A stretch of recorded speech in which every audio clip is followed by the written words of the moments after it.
madilim ang mga tala ay mas nagnining gaano man kapal ng ulan sa likod nito ay may liwanag sa liwanag na ito nasabi na may sinagayang bawat pusong bukan. Bakit? Ba't may dala ka speaker? Makakabading ako pare. Nakakarinig ka? Oo! Eh, sama kami dyan. Pag nakabading ako pare, may naisip ko akong kabutihan. Kabutihan? Oo. Ano kami dyan? Ibang kabutihan to pare ha, talagang kabutihan. Ay, totoo na yan. Makakabading tayo, pero guess what? Hindi tayo manghihingi. What? Tayo ang magbibigay. Okay. Oh!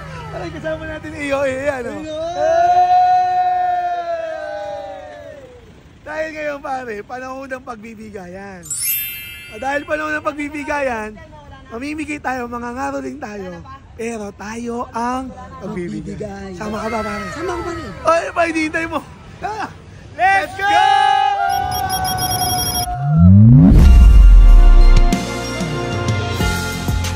Kailan pinakamadilim Ang mga tala ay mas nagniningning. So guys, nag-iikot kami ngayon sa, dito lang din, along Taguig lang din. Ikot tayo ng mabibigyan natin. Mangangaroling muna tayo, pero this time hindi tayo yung manghihingi. Tayo yung magbibigay. Let's go! So may nakita tayo.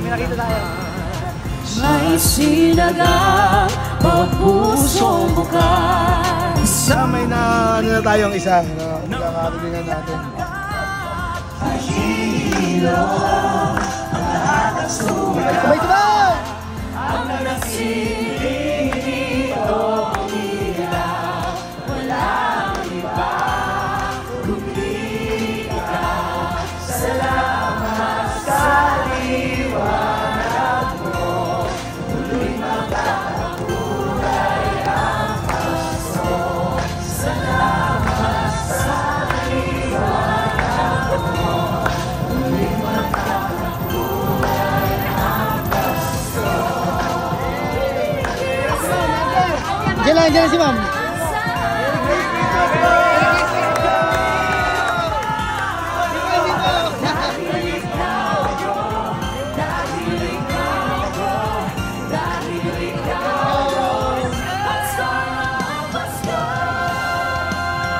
Tuntuas mo, Meno. Pagbibigay eh. Patawad ka na muna eh. Oo, pero ang bait pa rin. No? Kasi kahit pa paano, Talagang Pasko, pagbibigayan talaga pare. una patawad eh. Una patawad siya ng patawad eh. Hindi tayo tumigil eh. Oo. Kaya nagbigay din, di ba? Tuloy natin. Next. Next tayo. Ang nagsiling kong ilaw, walang iba kundi ikaw. Salamat sa liwanag mo, muling magkakakulay ang Pasko. Ang nagsiling kong ilaw, walang iba kundi ikaw.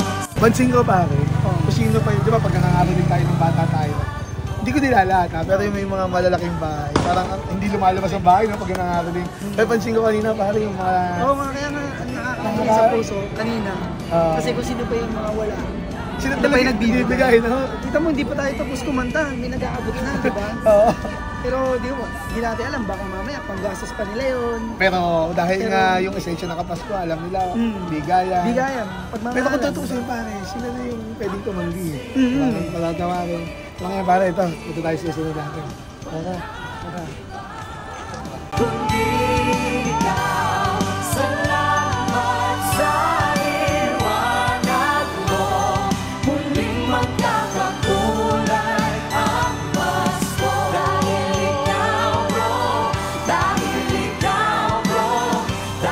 ikaw bro, ang star ng Pasko.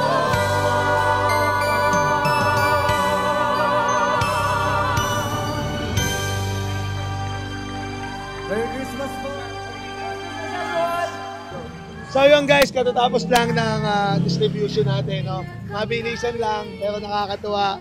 At mula sa Team Rockets, Ambassadors of Arts po, bilang kami po ay parte. Nagpapasalamat kami. Ano ba yung mga na-experience nyo kanina, pare? Ayun, sobrang nakakaano lang ng puso kasi, di ba, may mga kinantahan tayo na kahit alam naman natin na walang-wala sila, na hindi nila kaya yung ano, imbis na ipangkakain na lang nila, binibigay pa sa atin. Nakakatuwa lang kasi nga Pasko, di ba, pag Pasko, bigayan at pagmamahal. Kaya nakakano lang ng puso yun. Maraming salamat, syempre. Tsaka, ayun, hindi na namin masyadong binigyan ng mga drama. At isa pa, baka sabihin tayo na, yung content ko? Poverty poor. Hindi tayo poverty poor kasi, 7 years na po ginagawa ng Ambassadors of Arts to. Kaya kasama natin yung ilang miyembro natin, ka-member natin. Ayun, yung iba nasa loob kasi mag-celebrate tayo ng Christmas party namin. So, kanina, naganap yung sa mga bata, no? Sa mga less fortunate na bata. At ngayon, kanina nagbahay-bahay tayo. At ngayon, papasalamat kami sa Ambassadors of Arts at sa mga taong tumutulong po sa amin. Abangan niyo po yung video sa AOA page. Kasi doon natin mapasalamatan lahat. Yes. At sabi nga na tumulong daw tayo sa mga taong kahit kailan ay hindi tayo kayang gantihan. Diba? Kasi nga, pag hindi tayo kayang gantihan, pag ang Diyos ang bumati sa atin, siksik, liglig, at makapaw! Ay, Sa akin, ang sarap sa pakiramdam lang, nag-share ka ng blessing kahit maliit lang. Alam naman natin hindi siya ganun kalaki. Pero nakita ko din sa mga ngiti ng mga binigyan kanina, sila yung nagbibigay. Yun yung tunay na espiritu ng Christmas, no? Spirit of Christmas. Yung kahit walang-wala ka na, willing mo pang ibigay sa tao. Yeah! So, paano? Mga kaibigan, mula po sa Ambassadors of Arts at sa Team Rockets, maraming salamat po sa lahat ng tumulong. Hayaan niyo pong Diyos na po ang gumanti sa inyo. Maligayang Pasko at manigong bagong taon! Yeah!